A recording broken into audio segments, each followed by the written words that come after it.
Here's some glib advice for dungeon masters. Shoot your monks. If you're not familiar with that phrase, it might sound like bad advice, but it's actually one of the best encounter design tips out there. It's about creating dynamic scenes where players feel awesome while showing off the unique abilities they built their characters around. It's possible you've heard this phrase before. It tends to float around on the D&D internet circles. So today, we're going to talk about how to actually put it into practice, because those three little words say a lot, but provide very little guidance beyond that. So we're going to give you some specific examples about how you as a dungeon master can make every one of your player characters' class abilities shine. There's a lot to discuss, so let's get rolling.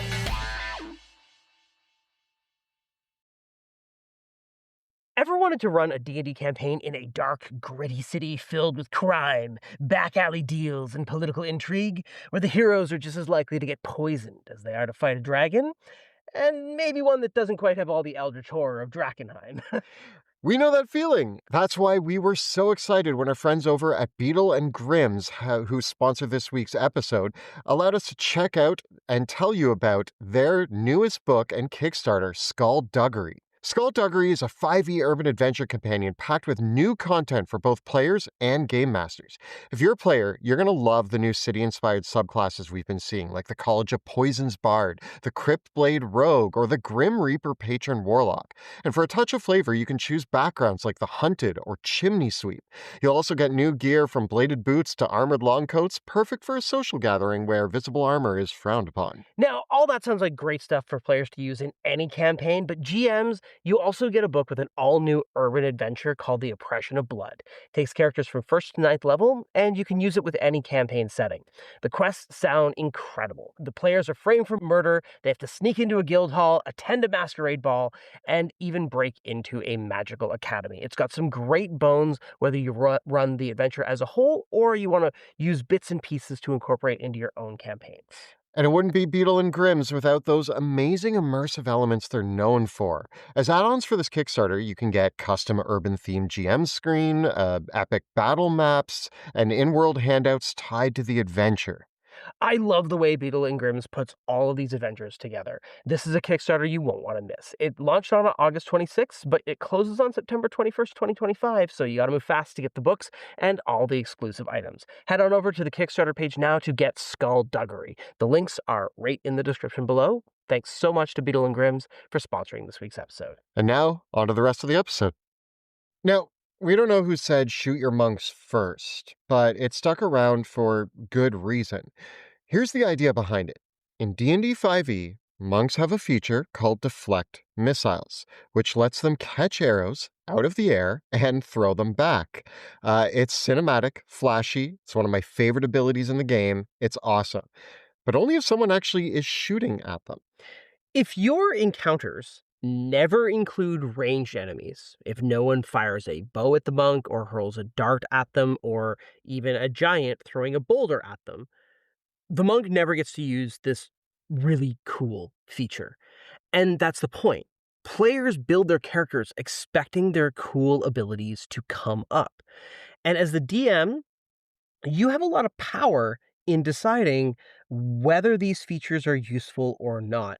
You'll often see this in our tier ranking videos where we're like, this ability is really not going to come up that much Unless the DM does the work. Yeah. And so this video is about do the work. So Shoot Your Monks isn't about punishing players. It's actually the opposite. It's about playing to their strengths.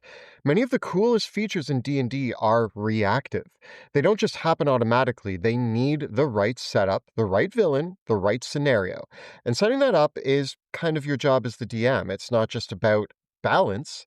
It's about encounter design that makes the players feel awesome for the characters they chose to play. This all sounds great. But I think that for a lot of dungeon masters, the specifics actually matter a lot. So what we're going to do is Kelly and I are going to go class by class and look at the abilities that really take a little bit of work from the DM to engage with to make them feel special, and how to really target your players in that positive way that brings out their abilities. So if you're a DM and you have a group at the table, you can hopefully go through this video, find the different classes that your group is playing, and just take a few notes on what you should be putting in your combat encounters to really highlight the cool things that they get to do. And it's not just combat either. This can also apply to role-playing scenarios, problem-solving, Yeah. exploration. All of these things are things that you want to think about if you have these kind of party compositions. So let's start with Artificers. Artificers are problem solvers and gadgeteers. They shine when the world gives them things to tinker with. Yeah, things to break. Or build, or fix. Include puzzles with moving parts, arcane machinery, magical traps that reward clever thinking, give them chances to fix, disable, or even hijack magical tech. Feels so good when you get to hijack the Shield Guardian. Very simply, when I was playing an Artificer, there was an alarm bell at the camp that we were infiltrating, and I'd used Disguise Self to pretend to be a mechanic, and I went up and disabled the alarm bell. It was a very simple thing, but Monty letting me talk my way into being like, yeah, I'm just here to repair the alarm bell. And then I went and actually removed It's the thing. so good. It felt so good. It felt Yeah. like I actually got to do my thing. I think that Artificers are also a good opportunity to throw in those weird magic items that have unpredictable effects because The wondrous item. Yeah, they get the extra attunement slots, and I think that no class is going to appreciate a weird magic item more than an Artificer, and going to be the ones that are going to find that creative way to use, like, the oh my god, what is the magic item that conjures mayonnaise? Oh, the jar, the magic jar. It's not. I forget what it. Oh my god, I'm like losing my D&D cred because here we are on camera being like, what is that item? But it conjures like Mayonnaise, honey, wine. Yeah. It's like the jug. The jug. Alchemy jug? Alchemy jug. Alchemy jug. We got there. We took the scenic route, but we got there. I love the alchemy jug, and it's great for, again, these are the items that you can give to an artificer because they're the one who's going to figure out what to do with it. Yeah. In combat, artificers have this ability called Flash of Genius, which lets them, as a reaction, add their int mod to an ally's saving throw. And this is like this one's not hard to make it come up, but it's a great moment for the artificer to save somebody. Whether they're deploying the Steel Defender, crafting battlefield control, or jerry-rigging a broken portal, artificers thrive when their inventions matter. Also, another big tip for artificers. Let them use tools. Artificers can whip up any tool set. So let them forge documents, whittle doors open, use mason tools, whatever. Just let them be creative with their various tool sets. If your artificer player comes up with a creative use of a tool set, yeah, I say go for it. Yeah, artificers are definitely the type of player that are like, where can we get explosives? Yeah. Only thing to watch out for. Barbarians are, I think, on the whole, barbarian players are very easy to please. They love feeling tanky. They love soaking damage. They love resisting hits. They love shrugging off pain. I think a barbarian player actually loves it when they're like, I just took 100 points of damage and I am still standing. Yeah, I've seen many barbarian players who are like, I didn't die, and they're happy. Yeah. So really, all you have to do to make a barbarian player very happy usually is punch them in the face and then give them something to beat up. I mean, my biggest tip for barbarians, remember that your minions are actually just there to die. So yeah. Everybody's like, I'm always like, oh, why did I put all my minions against the barbarian? And the truth is, I always do it on purpose because surrounding the barbarian with like 20 enemies and then having them cleave through them all, I just know that they're having a good time. It's very much a crush your enemies and see them flee before them and hear the lamentations. Like, that is what the barbarian lives for. I think barbarians also like really love the opportunities to just engage with their strength, like lift objects, like they just like, I like to lift up heavy things and put them down, right? And as long as you're giving them those opportunities, I think they're pretty happy. You can also make sure to give them hazards they can power through with danger sense or chances to use their strength to break doors. And like Monty said, they love lifting things. I love putting a heavy gate that can be lifted in front of a barbarian and have them be the one to hoist it open while everybody goes under. Let them intimidate foes with their pure physique. I let barbarians use strength as intimidation, and actually the 2024 rules have leaned into that more. So you have a lot of tools here to just let your barbarian feel like they're the force on the battlefield. Yeah, I would say overall, They're very easy to please. This Yeah, one is not a I've never had a challenge. hard time Yeah. making a Yeah. barbarian player happy. In a similar vein, I feel like it's also very easy to please bards. They're just happy to talk their way through things, and Social encounters. yeah, Let them be the face of the party yeah. and they're happy. But okay, let's be honest though, counter charm is one of the most forgotten class features in the game. It was very useless in 2014, but Yeah, it's very useful now because it actually lets you reroll a save against charm or fear with advantage, which is kind of amazing. yeah. And it feels like the bard is like being like, "Take heart, fear not," or something like that, or like, "Don't let them control you." It's a cool moment. Yeah, beyond that though, bards want social and magical threats they can interrupt, foil, or finesse their way through, especially when they can use their wit and words to avoid combat entirely. Yeah, I think that if your bard isn't getting the opportunity to circumvent a potential combat by using their wits and their charm to get the party out of it, they're missing out on, like, I think one of a core bard experience, like, feeling like I just talked our way past the guards, or, like, I literally convinced the dragon to let us go. Yeah. Those are big moments for bards, and it's really easy, like, I do see this a lot, and I think you talked to this experience once. I think once you played a bard with a dungeon master that it felt like everything you were trying to do as a bard was getting shut down, and this can be the big thing to watch out for as a bard. It's like a lot of their spells are illusions or charm spells.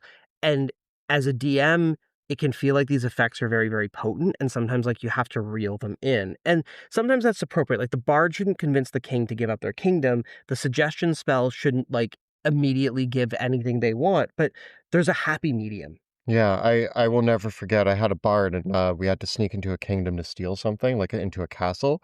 And I was like, "Let me present myself as a minstrel to distract the folks while the rest of while the rogue sneaks in."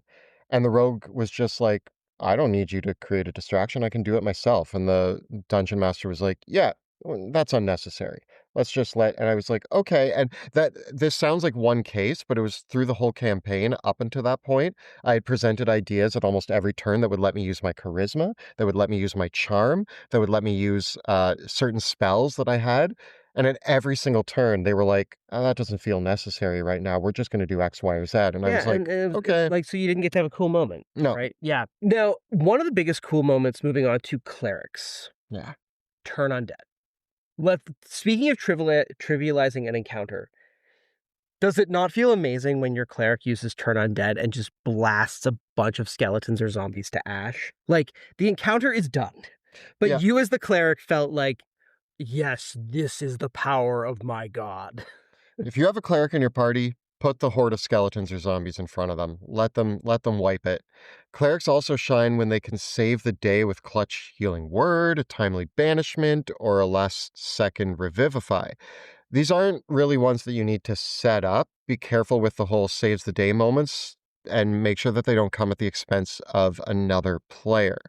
This, yeah. Yeah, it's like with the cleric, you don't want to like kill off the barbarian just so that the cleric can bring them back to life, right? But it generally will happen pretty organically that the party will get beat up and the cleric gets to feel like the mercy player coming in, descending in on wings on high and healing everybody. I think my advice is if you have a cleric in the party who you know has healing word, revivify, and a bunch of other healing spells, you don't need to worry about is my combat overtuned a little bit? Do Yeah. I need to pull my punches? Like if you knock one of the players down to zero, you can be like, well, they have a lot of ways to get them back up, and that's going to let the cleric feel awesome. The other thing that I'll say is that clerics usually do have unique channel divinity powers based on their domain.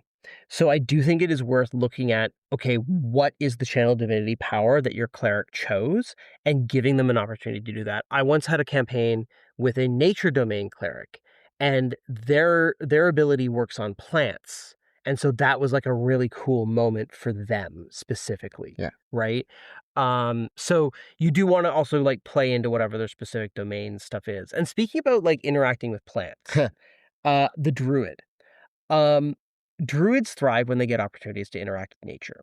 And I think if you've got a druid in your party, you need to be prepared for speak with animals and plants to be a thing, and you need to, like, kind of have in the back pocket a little bit of a cast of squirrels, cats, dogs, rats, flowers, and other Trees. woodland creatures for the druid to start talking to. I think that it's very important to let your druid talk to everything. I mean, if you guys played Baldur's Gate 3, half of the fun of Yeah. having speak with animals was going around and finding the cow that wasn't a cow, or the Yeah. sheep that wasn't a Or sheep, just or just talk all the all the cats. cats. All the cats. Yeah. And you don't need to be like, oh God, I have to make 1,000 NPCs now. The thing to keep in mind about plants and animals is that they don't follow the same logic as humans. So Monty always does this great thing where whenever we had a druid or a ranger or anything like that come up and be like, "Hey tree, did our enemies pass by?" And they're like, "What are enemies?" Yeah. And you're like, "Okay, did a group of goblins walk by? What are goblins?" And it was just like, "Did a group of weird-looking people come by here recently?" "Oh yes, lots of people came trouncing through the woods." And The challenge that I like to have for the druid is I like to see the druid kind of have to speak tree. yeah, Right? It's like, "Oh, yes, those goblins. Did you see the small little shrub-like creatures with green bark and foliage that looks like this? Did you see them come by?" yeah. Right? Or, like, if you're talking with or, like, bribe the mice with cheese or Yeah, something like yeah. that. Like, it's a really cute role-playing scene. It's a lot of fun, and druids love it. By the same token, I think that druids love getting creative with wild shape. Let them be creative with wild shape. Let them sneak into the castle as a spider or, I even a very important note for those of you who have a druid in your party, I like to bend the rules on what a animal can do. Sometimes I will stretch it outside of what the stat block says. A famous example that you actually let Kyle get away with. Kyle was a player in our game years ago. He played a druid and he turned into a giant spider so that he could web explosives to the underside of a Yeah. bridge. Technically, there's nothing in the rules of a giant spider that say he can do that, but Monty was just like, "This sounds great. Let's do it." Yeah. So we had me clinging to him underneath a bridge, sticking dynamite on, and he would web it. Was And this also the campaign with the Bordonkadonk? yes, this is also the campaign where we had to lure out a magical boar, and so Kyle transformed into a lady boar to thus to thus lure out the magic boar so that we could kill it. That was a wild day at the D&D table. Yeah. But these are the kinds of things that, like, when your druid is like, "What if I," and Yeah. comes up with the most ridiculous plan based on them turning into an animal and accomplishing something, unless it's breaking the game, try to get to yes. Yeah. It's so much fun for them to do crazy stuff with their wild shapes and then talk to the plants and animals around them while they're doing it. Okay, so fighters kinda can be boring sometimes, but they also are very varied in terms of their play style, and I think that the cool moment for the fighter is actually gonna come down to what weapon did they choose, what subclass did they choose, and what feats did they have. Your sword and board fighter wants to be a smart tank that guards their allies. The archer wants to be a sniper and have high perches and long sight lines. The battle master wants to use their cool maneuvers like riposte and disarming strike. And the eldritch knight wants to weave their spells and swordplay together and basically spam the shield spell. This one's a little more difficult to account for because fighters are so versatile that you Yeah. kind of have to pay attention, know what kind of fighter you're dealing with, and design to that. Fighters, in the same vein as barbarians, I think are actually pretty easy to please. Most fighter players want their action hero moment. Yes, they want a cool thing to do with action surge, and I also think they want the "I can do this all day" sort of thing with second wind, Yeah. right? Yeah. Moving on to monks, they're the poster child of this whole video. This is the class that gave us the phrase, shoot your monks, and for good reason. Monks have a suite of unique, reactive, or activated abilities. Monks rely a lot on the DM setting them up for the cool things. They have deflect missiles, slow fall, step of the wind, stunning strike, purity of body, all of which need specific conditions in order to come up. Yeah, and unfortunately, like, especially, like, with abilities like Stunning Strike that feel like they're really shutting down your encounters, if you're not giving the opportunities for these things to succeed, it feels like they're getting counteracted. So, like, monks love having that vertical terrain. They love having those ranged enemies that they can throw the arrows back at. They do want to have those opportunities to run along walls, run along water, like, basically pull a Matrix. Like, they want to feel like Neo, Prince of Persia, like, that really acrobatic super parkour sort of style of fighting. Assassin's Creed, Yes, anything in Assassin's Creed. yeah, Um, like parkour, let them yeah, parkour. yeah, let I them yeah, a lot of the monks comes down to, in my opinion, designing your locations that they're gonna be fighting in. This is why we love Dwarven Forge. I'm not here to sell you on Dwarven Forge, I know it's expensive, but adding the verticality to the yeah, and it really does a lot. we've had so Yeah. much fun, like, I loved running up buildings and, like, jumping off to, like, attack enemies and things like that. And I'll also It's say great. don't be afraid to take the shoot your monks to the absurd. Like, if you want your monk to throw like, catch the boulder the fire giant threw at them and throw it back, or, like, grab a ballista bullet You and did throw that it to me. back, yeah, it's cool. I It's caught a ballista, like, and this is the thing, I've remembered that moment forever, and I always yeah. will remember the moment that I got shot with a ballista, managed to reduce the damage to 0 with a high roll, and I described spinning around, grabbing it, momentum, It's like the throwing it back. slingshot move, Yeah, yeah. and I Yeah. smashed it back into the goblin, So artillery good. and blew it up. So good. That scene lives rent-free in my head forever as one of my favorite Yeah. moments. Why? Because Monty let me he shot the monk. Yeah. Paladins are another showstopper. I mean, I think a paladin is always going to have that memorable like, you with your paladin, you have a Crit smiting a demon. yeah. That's it. That's all you need to do. Yeah, Let them crit a demon. yes, let them crit a demon with a divine smite. Easy win. You're like, basically, your paladin player is going to be happy at that point, right? Just give them something juicy to smite. I like to think of that Doom guy meme where he's like, "You are huge," Yeah. right? Yeah, rip and tear. Rip and tear until it's done. Yeah, but paladins do have some less like other powers that need a spotlight too.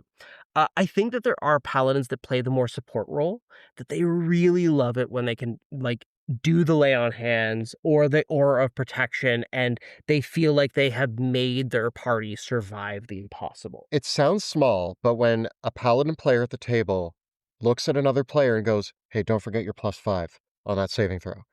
That's them feeling really cool in Yeah. that moment. Yep. Yep. And I think like sometimes the lesser used smite abilities don't come up. Like we have so many fond memories of Thunderous Smite Oh, yeah. in our games, right? And, like, just the paladin, like, defenestrating someone, or, like wasn't there one with Mickey where it was, like, the electric wind up or something like that? Thunder smote a, water elemental, Right, and and we had, like, the lightning reverberate outward, yeah, and that was a stretch of the rules, but it was a cool moment, yeah, right? yeah. I also think that, like, the paladin mount does get unfortunately ignored a lot. If you have a scene where there's, like, a battle happening and the paladin has the option of mounting their steed and riding with the cavalry into battle, Yeah, let them do it. yeah, Let them do it. yeah. So, contrast to the paladin, the ranger much more difficult to please.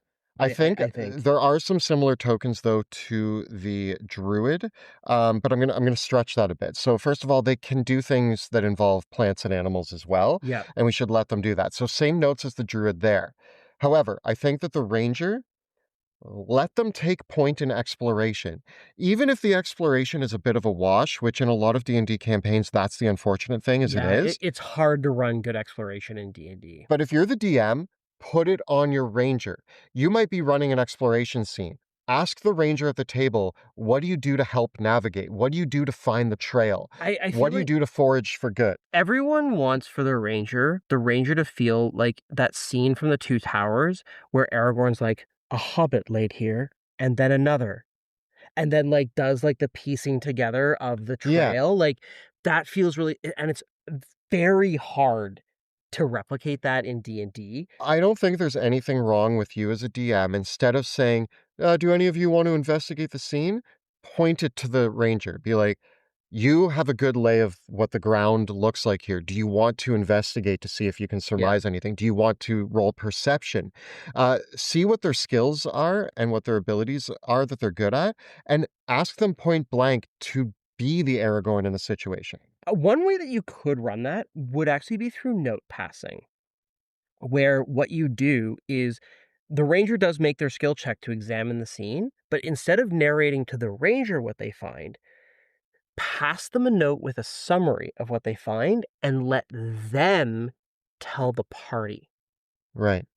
right? And that way they're the one that's carrying the message and they feel like they're the one that found this information out. Yeah. Yeah. Let them forage, let them explore, and let them read the Yeah. land. Beyond that, I think that rangers just also in a similar vein to fighters, they do like to showcase their martial abilities. They like to have a target to hunt down.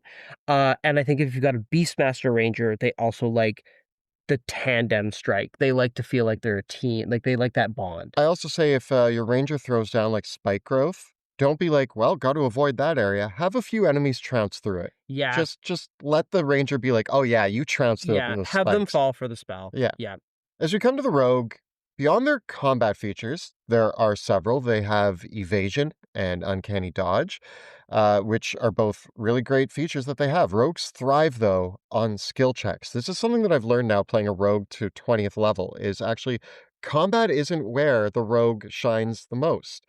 Stealth, sleight of hand, investigation, deception.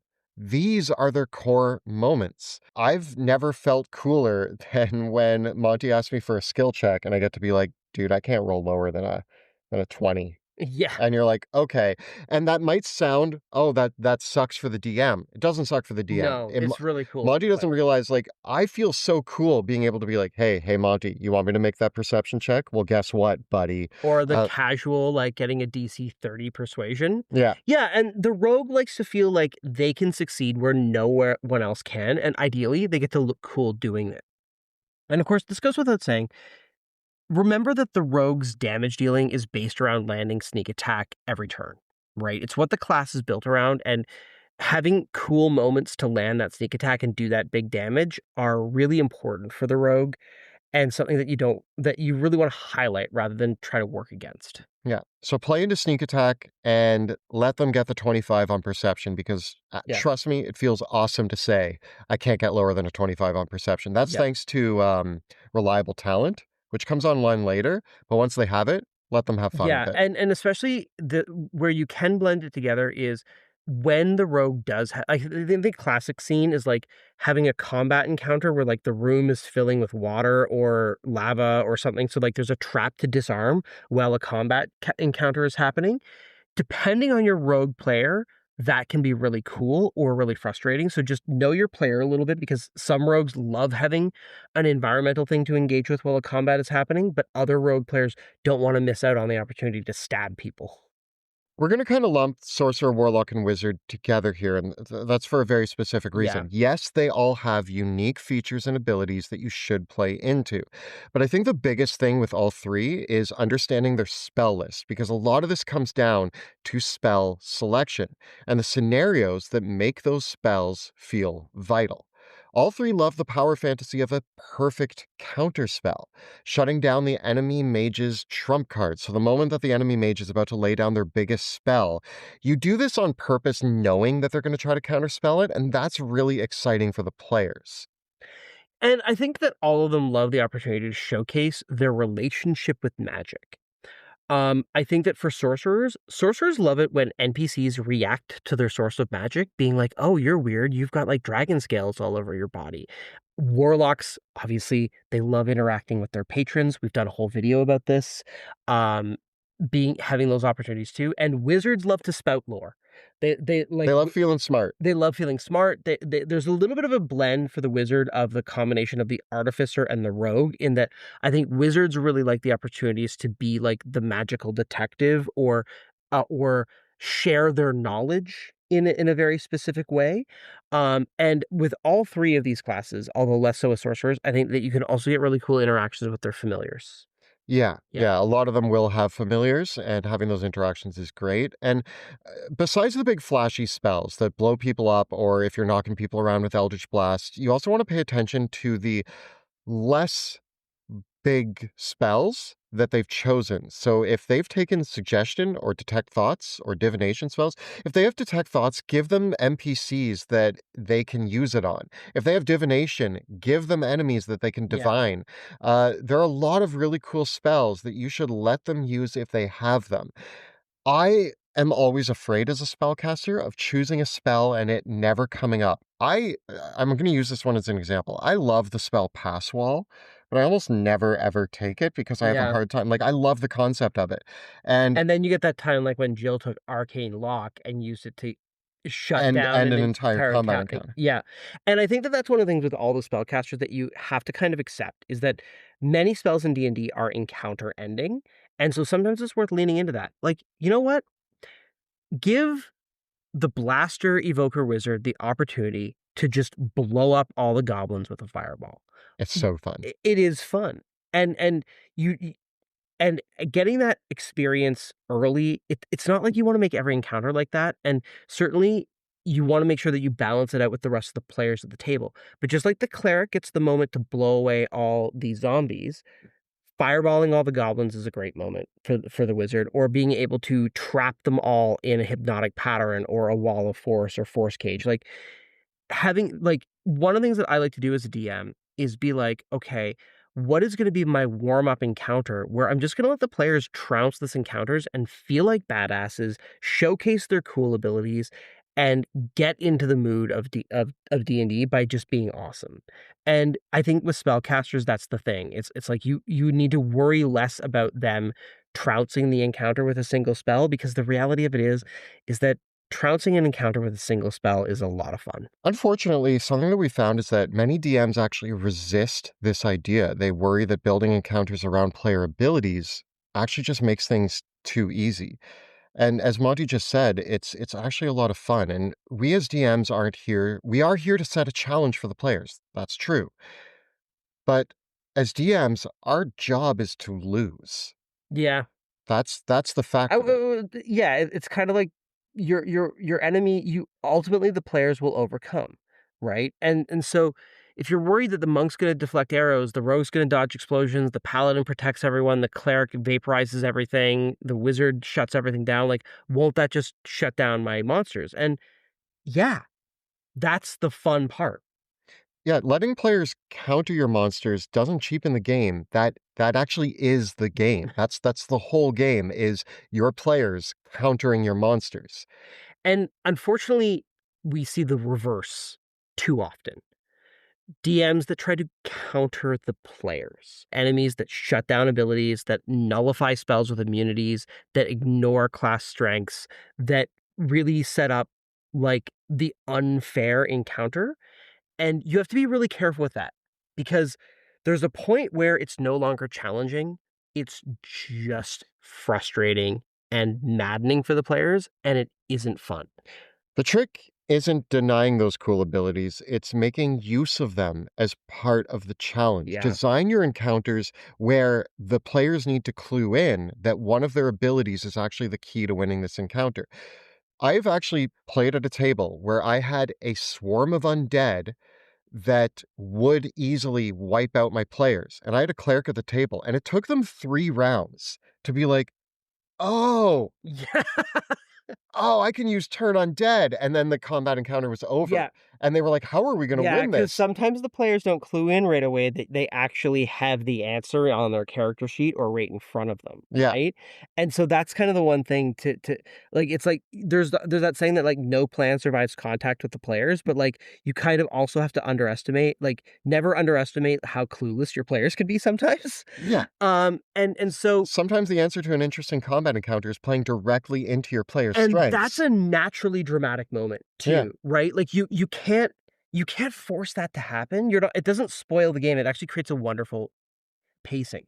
And I will say, like, once in a while, it is good to throw a curveball at your players, because what you don't want to do is make their strategy become so effective that it becomes stale. You want to create opportunities where they have to try something new or try something fresh. Because then you're like, well, the monk hasn't been catching arrows all the time, but I want to maybe get them to think about like running on water or running up walls. One of my favorite examples of like an extreme like counter all the players' abilities is one of my favorite encounters is I had an iron golem guarding a bridge over lava that was surrounded in an anti-magic field. So the Iron Golem was basically impervious to all damage. There was a teleport trap in the room that prevented the players from dimension dooring across. And this was an encounter that shut down a lot of my players' usual high-level tricks like flight and teleportation. And it asked them to think, okay, what are other abilities that we have to use? We had to think outside of the box so much on that encounter, but that wasn't every encounter. That Yeah. was one encounter where after we had been like, okay, we know what our shtick is, we had to rethink what tools we had in our arsenal. Yeah. And that was really interesting because now suddenly we've grown as players. And so I would say as the pacing, it's like I I would say that like you kind of want to do the curveball encounter maybe once per adventure. Yeah. Right?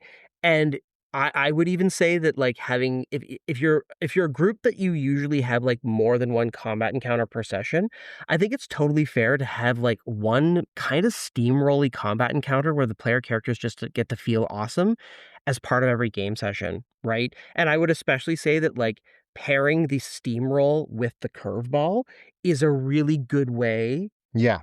Yeah. to, like, especially if the steamroll comes after the curveball. Right. Yeah, Because then they feel awesome. They dealt with something and now they can, yeah. yeah. All of this to say, nuance, balance, disseminate this information, and use it skillfully. If you're going to take anything away from this episode, take this. A player's build is a statement. It's a statement that they are making that says, this is what I want to do as a player. When you ignore that, their investment feels wasted. They're not getting to live their fantasy. But when And you honor it, it's amazing. It's magic. It's what the game is really all about. So next time you build Encounter, think about the abilities that your players are telling you they want to use. What do they pick about their characters that is part of the fantasy that they want to realize in their game? And find ways to bring that to life. Think about what they want to do. And then you shoot your monk.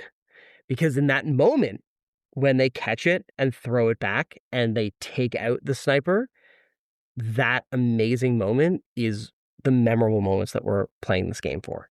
tell us about your memorable moments where you got to use the cool abilities of your characters. Or if you're a DM, tell us about the happiest moments your players had using their cool abilities. Let us know in the comments below. The videos that we make on our channel are made possible thanks to our incredible Patreon supporters who share all of their great game stories with us all the time on our Patreon-only Discord. If you want to join our Patreon community, get on our Discord server, chat with us, hang out, and get a lot of cool perks like early access to our episodes, bonus video content from us, and extra game rules that we put out every month, follow the links right in the description below. And if you're wondering what this looks like in practice, we do a lot of this in our own actual play, which you can check out right here on our channel on Tuesday evenings. And all the previous episodes are here as well, and you can check them out right up over here. We talk a lot about player creativity all the time, so we got tons of tips for how to use your players' abilities right up over here. Please subscribe to our channel, like this video, and ring that bell so that you never miss an episode. Thanks so much for watching. See you next time In the dungeon.